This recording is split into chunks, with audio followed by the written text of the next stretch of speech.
श्री राजलदेश्वर गौशाला के कैंपस में यहाँ जीनस बैटरी पावर इन्वर्टर के एमडी ईश्वरजीत टोदी की आर्थिक सौजन्य से एक गोबर गैस का 30 घन मीटर के गोबर गैस का प्लांट लगाया गया है। इस प्लांट की क्या विशेषता है, ये प्लांट क्यों आवश्यक है गौशालाओं में, इसके बारे में हम आपको बताता हूँ।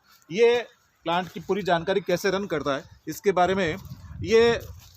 इसमें गोबर डाला जाता है और पानी डाला जाता है और इसमें मंथन होता है। मंथन होने के बाद इस गोबर को इस वाल के माध्यम से और इस टैंक में डाला जाता है।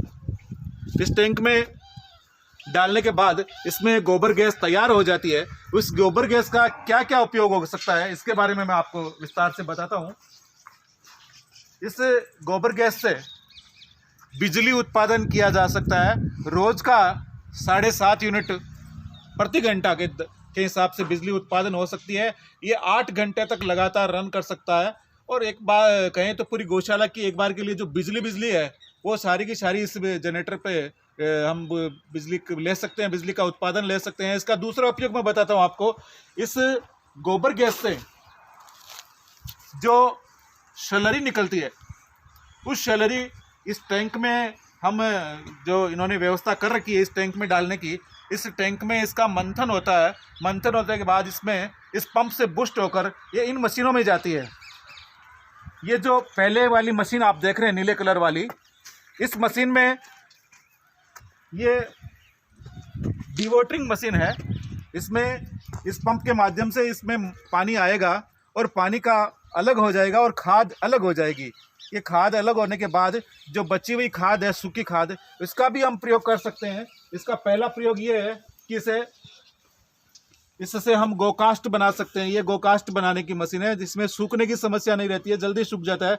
दूसरा इसका उपयोग है, इसमें आवश्यक मिनरल्स डाल के और एक बहुत ही उच्च गुणवत्ता की खाद हम तैयार कर सकते हैं। तीसरा इसका प्रयोग ये है कि इस पानी को, ये जो खाद का ढेर पड़ा है उस ढेर के ऊपर छोड़ दें। अपने जो सामने ढेर पड़ा है इस ढेर के ऊपर छोड़ दें और 5-7 दिन तक छोड़े रखें तो ये जो ढेर है वो भी उच्च कोटि की गुणवत्ता की खाद में तब्दील हो जाता है। तीसरा अपना ये रहता है इसमें, चौथा कि इसमें गोबर गैस के साथ साथ इस गोबर गैस के पानी को जो सैलरी है उसे केचुआ खाद के प्लांट में भी लगा सकते हैं, जिससे केचुआ खाद की गुणवत्ता भी बढ़ जाती है। इसी तरह मैं बताता हूँ आपको। ये देखिए, आप ये देखेंगे कि इससे ये जो पाइप दिख रहा है अपने को, इस पाइप से पूरी गौशाला में जो हमारा स्टाफ रहता है गौशाला में, उनके क्वार्टर्स में गैस का कनेक्शन कर दिया गया है और 5 चूल्हे बड़े आराम से 12 घंटे तक रन करते हैं इसमें। और ये जो डोम है, इसकी उत्पादन क्षमता रोज का एक सिलेंडर गैस का रोज उत्पादन होता है और एक कर्मचारी से आधे दिन तक काम करे, उससे इसका पूरा काम, इस पूरे प्लांट का काम लिया जा सकता है और इससे गौशालाओं की आमदनी बढ़ेगी।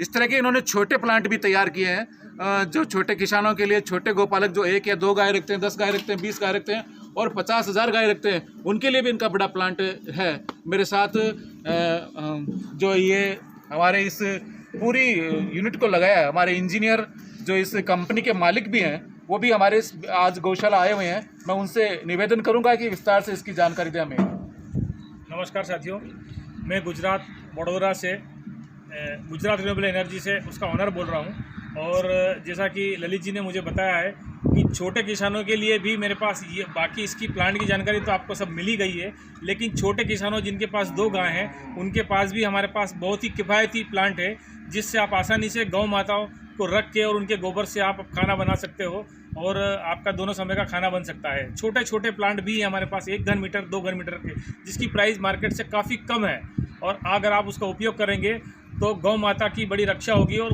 उनको बाहर अलावा नहीं छोड़ने से अपन गौ माता को बचा पाएंगे। इसलिए निवेदन है मेरा कि गौ माता की रक्षा करें। उसके मेरा आपसे निवेदन है कि आम जो लगे होते हैं डोम, वो स्टील के डोम होते हैं, लोहे के डोम होते हैं। आपने ये नई टेक्नोलॉजी का ये क्या है, कैसा लगा है, इसके बारे में भी जानकारी दें। महोदय, ये जो टेक्नोलॉजी हमने यूज़ की है ये मेड इन जर्मन टेक्नोलॉजी है और करीब इस डोम की 10 से 15 साल लाइफ होती है। और अगर सपोज़ करो लीकेज हो जाता है तो इसको मेंटेन करने वाला खुद ही आसानी से रिपेयर कर सकता है। इसकी ये खासियत है सबसे अच्छी। और गैस का हिस्सा ऊपर ही होता है, आसानी से आप कभी लीक भी होता है तो कोई ब्लास्ट होने की संभावना नहीं होती, कोई खतरे की बात नहीं होती, आदमी आसानी से इसको मेंटेन करके चला सकते हैं। इसके लिए सेफ्टी की वजह से भी बहुत अच्छा है और प्राइस की वजह से भी काफ़ी कम इसकी। लोहे की और इसमें फर्क क्या है प्राइस में? लोहे में और इसमें डबल अंतर है। लोहे की इससे कीमत डबल हो जाएगी और उससे कम कीमत के अंदर हम इस प्लांट को हम इंस्टॉल कर सकते हैं। धन्यवाद, आपने हमें अच्छी जानकारी दी। मैं फिर सभी गौशाला संचालकों से, गोपालकों से निवेदन करूंगा कि गौशाला राजलेसर आएँ, इस प्लांट को देखें। यदि आपके समझ में आ रहा है तो अपनी गौशाला में ज़रूर इंस्टॉल करें। जय गौ माता।